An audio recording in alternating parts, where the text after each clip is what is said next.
อยู่ดินใดหนอ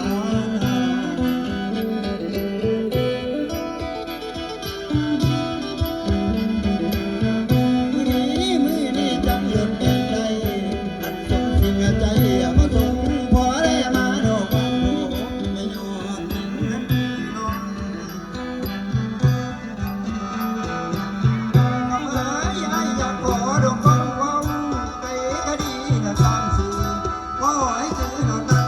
ยมันไว้พี่หักคดี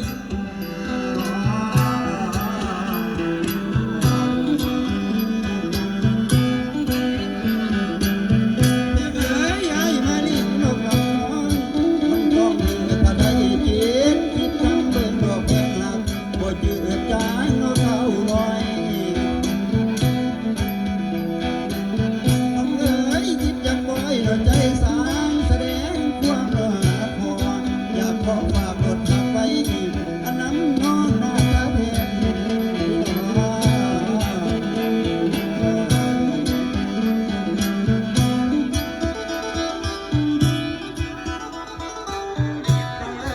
กันใดใดเนาะดังนี้อันสุขมาโนมาให้ลงดอกไปหอมสิบังขนมน้อง หรือว่านั่งของขันคนบ่พอใจเราอย่างนี้เดินน้องไปนั่งเขาโอ้คดีตาในที่ฟังหร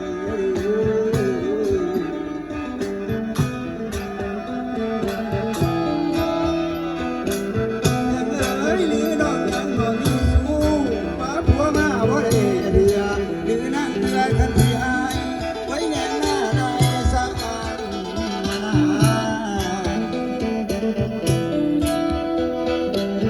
ันมา กันบรรจายก็คือน้ำให้เอาเกลือดมมาดื่มหมดสายนั้นมาส่งกันลงดอกว่าที่หวานนี่หนอ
แน่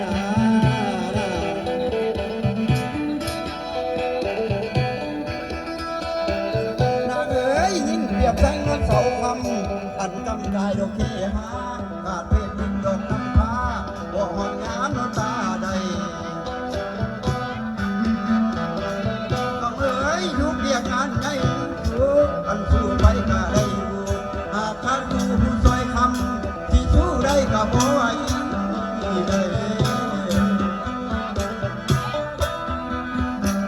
นางเอ๋ยบทบาทจริงในวันนี้บ่คือก่อนดอกข้าวนั้นบ่คือข้าวมีแนวคิด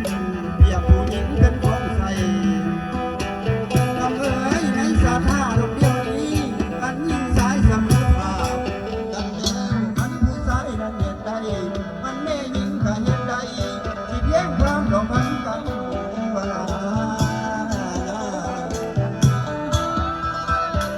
คำเอ๋ยลำพูดให้มาจากนี้ที่ขอลาโดนลงบอกขอไว้พรให้น้องให้ยืนมันกลัวทุกคนได้ดื้อได้ดื้อ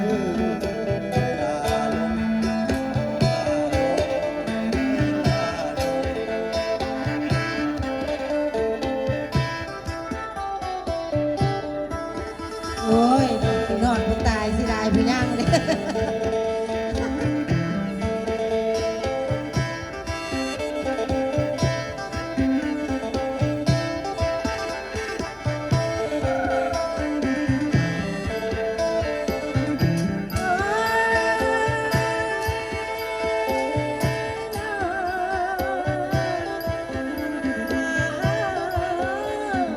ให้พาผู้ไทยเอ้ย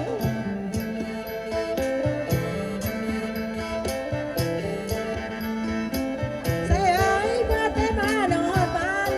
เส้นสีน้องบัวทองเพิ่นทำแท่ใหญ่บุ้งเราเบาบางเลยเอามาตัดก็เป็นเสือ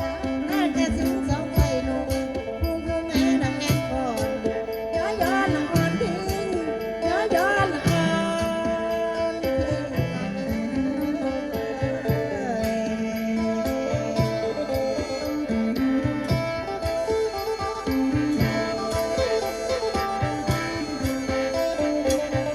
หมาผู้ใส่แล่ดอลิงแล้วสบายแพ้จะวิ่งเดียงเนื้อนวลน้ำกำเกียง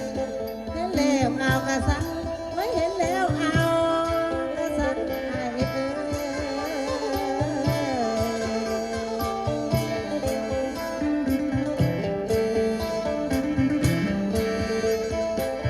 วันนี้แก้มจังอัดนอดงดันไปส่งทินดินไกลสาวไต่ทำเงินสังตำกีพายไม้หมอนเอ้ยอ่อนซ้อนเด้สิมือหลาเจ้าคมลายจะหลายอย่างทางทางเงาตาซอยคืนคืนเอ้ยไอ้เอ้ย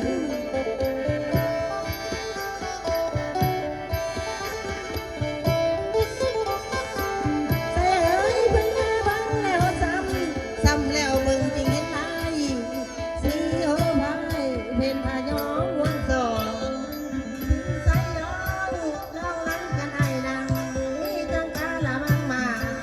ซาโซคืนเชิงเจ้าเอ้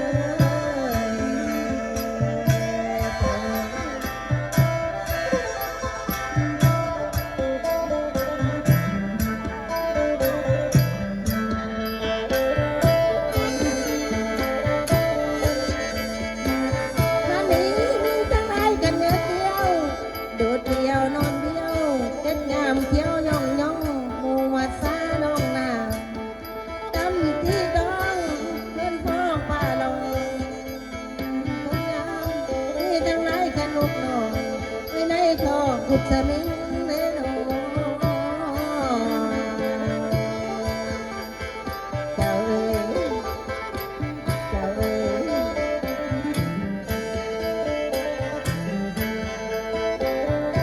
โอ้ย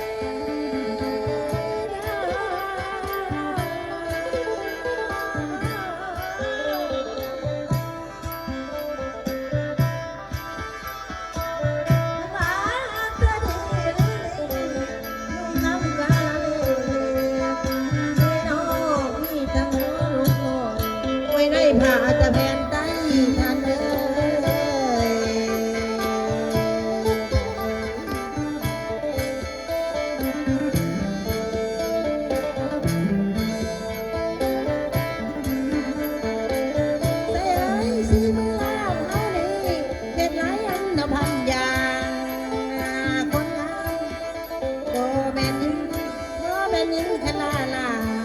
ได้อายบ่าว